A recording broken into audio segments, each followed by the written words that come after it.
The fabulous group number 9. Okay, group 10, placing ethics within existing engineering tools and practices.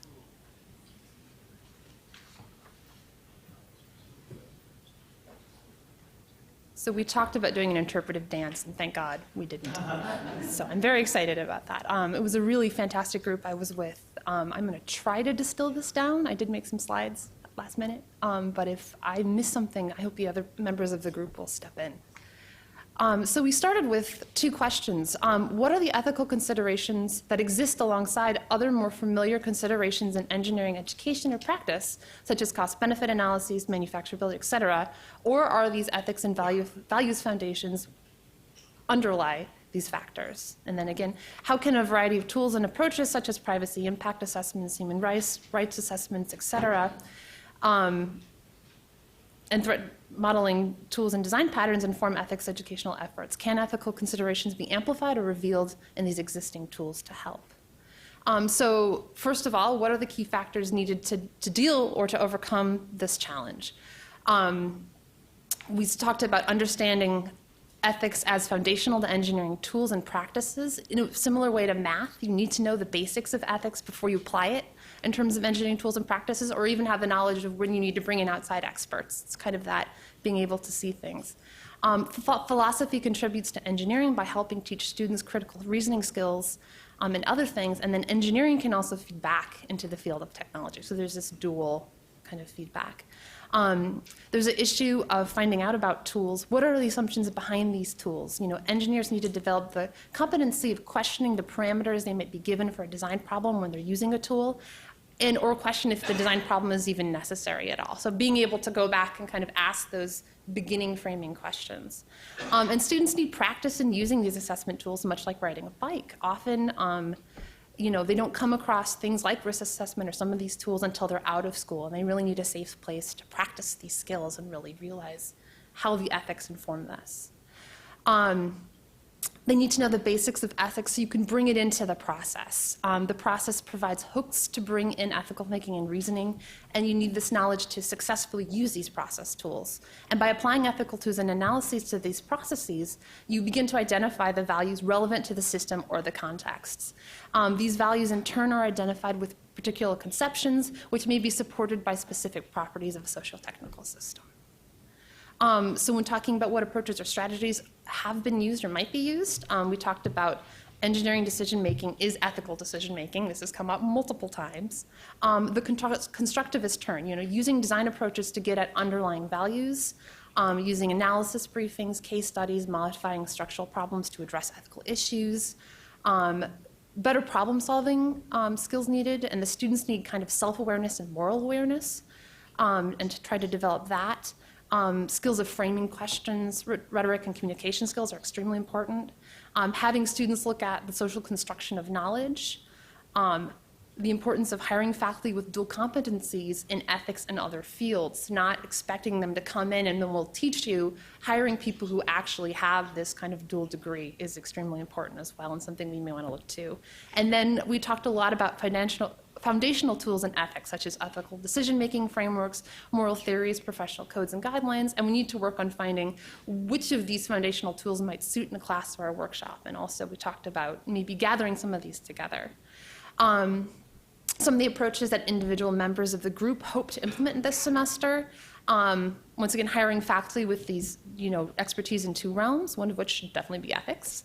Foundational tools of ethics, we talked a lot about different things we've come across, ethics in design problems, analytical tools for democratic deliberation, the critical mass for proficiency, that we need to bring up ethics both through stories and multiple times through a student's academic career, but also allow the students to practice these skills. That it's not just enough to have ethics infused in it, but also allow them to really, you know, do role plays or something that helps them build these competencies.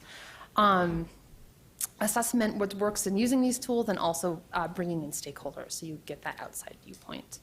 What are the most promising approaches or strategies? I know it's supposed to say 3, we got 4. Approaching tools with ethics in mind, like the moral machine example that MIT has. This is a website that allows students to look at the trolley problem from multiple lenses, and you find out I have a preference for killing babies or men or whatever else, and it helps me kind of think about what are the background kind of assumptions or questions do we have when using a tool like this.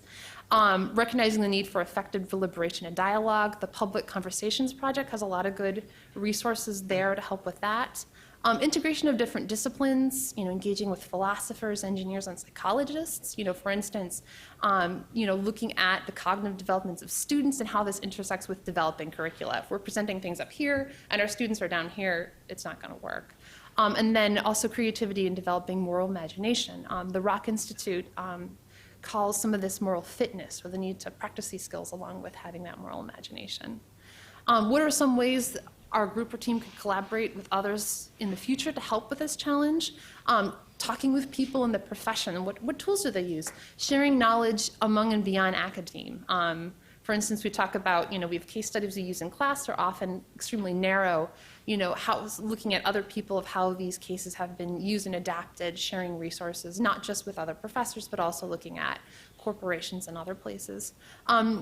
This discussion of foundational tools of ethics came up again. We hope that we could maybe share some of the ideas we came up with through the Online Ethics Center or the NAA website. Talking with philosophers and engineers and psychologists, bring in their expertise in how we develop this type of curriculum and how we use these tools. And then making sure students are exposed to different viewpoints and values or ways of approaching these issues, involving these multiple stakeholders in discussions and multidisciplinary approaches. What can we as a community of attendees do? Doing what we do today, exchanging information about different approaches through the poster sessions and panel discussions we've had. Sometimes we feel like we've been reinventing the wheel on this. I know Peggy Connolly was talking about, Stephanie Bird was saying, sometimes we go to these workshops, it seems like we hear the same thing over and over again, which is good, but sometimes we need to, adapt things to work with different institutional contexts. Maybe there's some online collaborative tools such as the Design Hub that doesn't specifically deal with ethics, but is used for capstone design courses. And there may be a way to have a tool like this to help us share some of our insights. And then also, can we tap into alumni? Are they a resource that would be able to share some experiences with class? And then what can the broader engineering community do? Engineering companies could be extremely helpful in kind of sharing what are the ethical competencies they're looking for. Career centers can talk to students about the ethics of the job search and kind of that whole realm. Professional societies engaging in these type of conversations and the resources they have. Licensure and accreditation is extremely important, and maybe some of those boards would be willing to share their deliberations and discussions. And we can learn from some of that and bring that into some of our classes. And then also the role of ritual and reaffirming commitment to ethics. I mean, one of our colleagues in the affinity group talked about the Order of the Engineer, and they have a ringing ceremony, and you give this ring you wear on your writing hand, and every time you write, you're reminded of your the vow you took. So maybe that's another way, bringing in ritual to do this. So I'll hope my colleagues would help me with questions. So.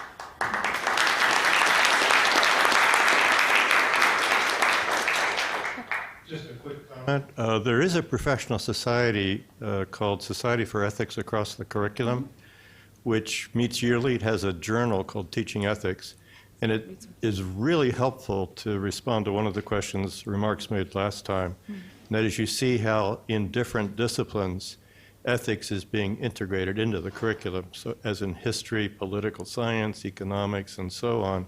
And there's lots of rich stuff out there for engineers to grasp onto. The next meeting is in Grand Rapids in the fall during the Art Institute. And if you want to look it up, it's SEAC, Society for Ethics Across the Curriculum. Just do a Google and you'll find it. And I'll put in a plug. Along with the Online Ethics Center, I run the Ethics Education Library, which is a bibliographic database of all the teaching ethics articles and multiple, I think I have like 10,000 articles in there. So that's another great resource if you're looking for some of what's been done.